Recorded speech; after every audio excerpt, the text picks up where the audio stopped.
আজ হোক আর কাল মেহেদী হাসান মিরাজ একদিন বিশ্বসেরা অলরাউন্ডার হবেন। এবার তারই মিলল প্রমাণ। ভারতের বিপক্ষে ব্যাটে বলে দুর্দান্ত পারফরমেন্স করে ক্যারিয়ারের সেরা অবস্থানে উঠে আসেন টাইগার ক্রিকেটার।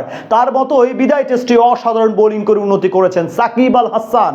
এদিকে বিরাট কোহলিদের বিপক্ষে সেঞ্চুরির প্রতিদান পেলেন মুমিনুল হক। 16 ধাপ এগিয়েছেন বাঁহাতি এই ব্যাটার। সিরিজ হারলেও আইসিসির প্রকাশিত নতুন টেস্ট র্যাঙ্কিংয়ে বাংলাদেশি ক্রিকেটারদের জয় জয়কার। সব মিলিয়ে আইসিসির নতুন প্রকাশিত র্যাঙ্কিং এ নিয়ে বিস্তারিত আলোচনা হবে এই প্রতিবেদনে।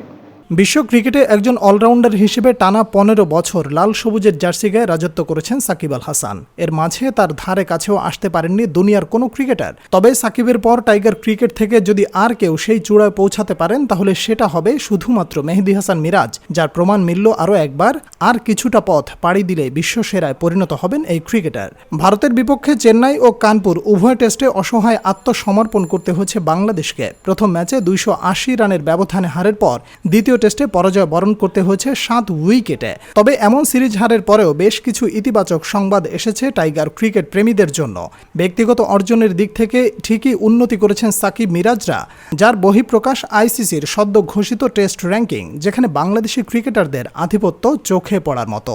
বিরাট কোহলিদের বিপক্ষে একক নৈপুণ্য দেখিয়েছেন বেশ কিছু ক্রিকেটার। পাশাপাশি ব্যাট হাতে খোলসবন্দি থাকলেও বল হাতে দ্বিতীয় টেস্টে ঠিকই নিজের নৈপুণ্য দেখান বিশ্বসেরা allrounder Shakib Al Hasan.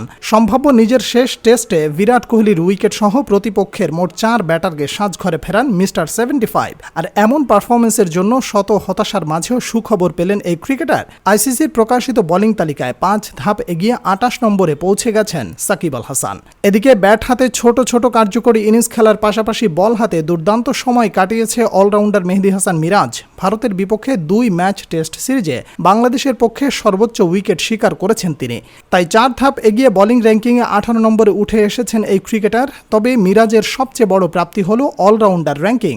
Jason holder এবং আকসার প্যাটেলকে পেছনে ফেলে কেরিয়ারের সেরা 5 নম্বরে উঠে এসেছেন এই অফ স্পিনার। তার পয়েন্ট এখন 272, অর্থাৎ 11 পয়েন্ট হলেই ছাড়িয়ে যাবেন 4-এ থাকা জো রুট, আর 14 পয়েন্ট হলে সাকিবকে ছাড়িয়ে উঠে যাবেন 3 নম্বরে। এদিকে কানপুর টেস্টে বাকি ব্যাটাররা ব্যর্থ হলেও এক প্রান্ত আগলে রেখে ঠিকই দারুণ ব্যাটিং করেছেন অভিজ্ঞ মুমিনুল হক সৌরভ। তুলে নিয়েছিলেন কেরিয়ারের 13তম সেঞ্চুরি। আর এবার তার প্রতিদান পেলেন হাতে নাতে। টেস্টে ব্যাটিং তালিকায় 16 ধাপ এগিয়ে 42 নম্বরে উঠে এসেছেন এই বাঁহাতি ব্যাটার।